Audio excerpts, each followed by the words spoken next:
Hello， 同学们，早上、中午、晚上好啊！今天给大家分享一个财经日历的工具。前段时间频道的一位观众给我发了条消息啊，他说希望我能给大家写个实用的工具啊，一个财经日历的 EA， 就是可以在图表上显示这种新闻事件的一个时间线，包括这个新闻的来源啊、它的重要性啊、它的影响啊、它可能会影响的货币具体的这些数值啊、预测值啊、实际值啊都是多少，包括这个数据公布之后，它对于这个货币对于这些货币对的影响是积极的还是消极的？有这样的工具的话，就可以及时的进行对冲也好，或者说是及早的平仓，去规避市场剧烈波动的一个风险。大家要知道，很多策略因为新闻事件的因素，都会让它的绩效失真，就是偏离它的主题无法反映出这个策略的真实的盈利能力。很有可能你之前的那些失败的策略在剥离这个新闻事件的影响之后，是一个盈利的策略，当然也有可能是亏损的因为有些策略它就是要做这种新闻事件。这位观众他说，市面上现在的这种类似于这种的工具它都是要收费的，所以希望我能写个免费的给大家使用一下。他给我发了一个大概的，相当于是一个产品的介绍页面，我大概看了一下说实话看完之后，我感觉这位 EA 的这个作者他也是个手艺人吧。我对于这种靠知识赚钱靠手艺赚钱的人是没有任何反感的情绪的因为本身我自己的整个的这个学习过程都是伴随着很多位老师这样过来的。我参加过非常多的这种付费的团体也好，或者说是课程也好，只要是我感觉它有真东西，我就愿意去投资。包括我现在我还是会报一些感觉会有用的一些课程感觉就跟看书是一样的很多知识都会像是这种润物细无声一般影响到你的这些交易行为这些是我愿意去买单的。所以当我大体的浏览了一下这个作者的做的这些产品之后我就不太想去做这种会影响原作者的行为了。就像金融危机的时期一样的很多这种牛奶的生产者，他是宁愿把这个牛奶倒掉，他也不愿意把它送给这些群众的因为送的这种行为不仅会影响到其他的从业者，而且你的送的这个动作，这个免费的这种行为也会给这个送的人也就是原作者增加很多的负担。它不单单是你送就完事了，这中间会增加很多成本的。说回来我觉得这个工具确实对一些人是有用的，所以呢，我还是去写了一个类似的针对于内部课程或者说是内部学员，我就不说了这些都无所谓的，我会把这个工具也好，源码也好，全部分享给你们。但是对于目前公开的平台的用户来说，我其实也不知道该如何设定一个什么样的门槛合适，因为它不像说是一个 EA 你可以限定它的交易这样的，所以目前我也没考虑好吧我就想先发了再说吧。我做视频都是这样的我只要想到了我就先发了再说，等真的有人想用的话再去考虑做个怎么样的门槛怎么样的条件吧现在先不考虑这些我先把这个工具大体介绍一下。首先我们在加载 EA 的时候我们可以过滤掉相应的这个货币对。如果你在这里传入这个大写的 A 的话，那么就代表的是你想获取所有的全部的这种货币对的新闻。但是当你把这里传入的是这个 C 的话，就代表的你只是获取当前图表所涉及的这些货币。比如说当前图表我这挂的是这个欧美那么就获取欧元和美元相关的这些所有的这个新闻事件。还有一种自定义的方法，就是你可以在这里传入你自己想获取的相应的这个货币。比如说我只对这个日元还有我们中国的这个人民币感兴趣，我只对于这种新闻事件感兴趣，我就可以传入GPY 和这个 CNY。多个货币对的话，中间用这个竖线进行分割这样的话它就会只去查询我们关注的这两种货币对了这都是我们关注的，其余的货币都是不会查询出来的。我们这里为了演示还是传入 A 然后这里的级别的话，其实就是挑选你认为的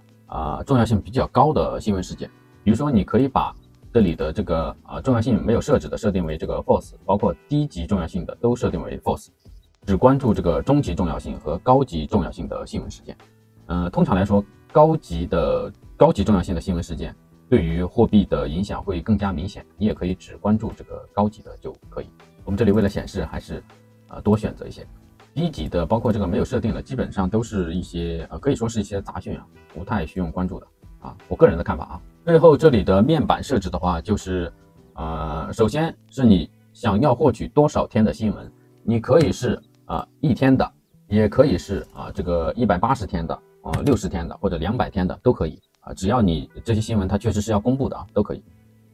还有这里的话就是设置当前的分页啊，也就是你每一页的显示的条目有多少。我当前的话这里就是总共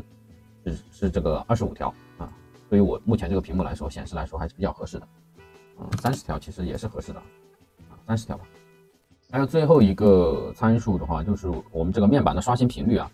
它其实意思就是你多久去获取一次新闻的更新啊，这个频率其实没有必要那么高啊。它这里是秒单位啊，没有那么高。你如果设置为1秒的话，1的话，那它就是每间隔1秒都会去刷新一下这个数据啊，这种感觉没有必要啊。把你的所有的参数、你的条件设置好之后啊，程序就会去获取所有你需要的新闻事件。第一列的话就是这个新闻它的发布时间，第二列的话就是新闻事件的名称，第三就是重要性，第四是目前这个新闻它可能会影响的这个货币，这个澳的话就代表的是会影响到全部啊，这个 IMF 峰会会影响到所有的货币。第五的话就是如果这个新闻是已经发布过的啊，这个实际值是已经出来的话，它就会在这里显示，否则的话还没有发布的话，那么这个值是没有公布的啊，那么它就是0。然后接下来的话就是我们的这个预测值，这里它是大众对于未来的一个预期，然后根据这个预期计算得出来的这么一个数值，然后前值的话就是上一个这个新闻事件公布的时间点它的值是多少，最后的话就是如果你这个新闻事件已经公布了，并且你的这个实际值啊，你的这里的实际值要好于目前的这个预期的话，那么就会产生就会对当前这个货币产生一个积极的影响。但是如果你这个新闻事件公布之后啊，发现实际公布的这个值跟大众预期的这个值是，比如说这里是远低于的，那么就会产生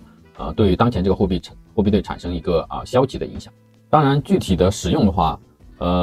要考虑每个人对于这种新闻事件的理解啊，对于他的看法可能都是不一样的。他这里给出的这个看法都是一个比较大众化的一种角度，而具体究竟怎么用，你怎么看，还是需要你自己去对于当前的这种新闻事件做相应的理解。其实我觉得更多的应该是考虑把类似于这样的功能融合到你的 EA 里面去，让你的 EA 尽量避免在这种新闻事件公布的前后，比如说前1个小时或者说是后1个小时去做相应的这个交易，甚至你也可以做相应的判断，比如说当前你是有持仓的，但是你也不确定未来的新闻事件究竟对于你的持仓会造成什么样的影响，那么你就可以在新闻事件的前半个小时或者是前1个小时去把你的这个仓位平掉，如果没有仓位的话，你就可以在这种新闻事件前后尽量去避免做交易。这些都是一些需要你把相应的这个代码糅合到自己 EA 里面的一些做法。当然你也可以去主观的去做相应的操作，比如当行情来到这个时间点的前1个小时，然后你看到这个时间点上有相应的新闻事件产生，如果你认为这个新闻具体的数值公布之后可能会对于你目前的持仓或者说是你摸不准的话，你就可以在这个前面去把你的仓位平掉。或者当然你也可以来到这个财经日历的这个面板如果你双击这个时间比如说双击这个时间的话，它就会跳转到这个数据的数据源它的来源通常来说都是各国的政府网站。当然更方便的是你可以直接双击这个事件名称这里也就是红色的这一列，它就会打开这个 MQL5 的新闻页面。大家看这个页面的话就会更加的方便清晰一些包括这个事件之前的一些记录它的一些这个历史数据还有它的这个概览它的这个计算的方式还有针对于这些数据做的一些图表你都可以去详细的观察一下，观察它在过去的时候这个新闻事件公布之后对于盘面的具体影响，你都可以去进行复盘一下，然后再根据你自己对于这个新闻事件的影响去做相应的持仓的一个判断。对，这就是大体的一个介绍吧。如果数据比较多的话，这个分页可能就会很多啊。总共就是28页，查找到最后一页的话，那么就是点不下去了啊，就点首页。然后这里隐藏的话，就是可以把它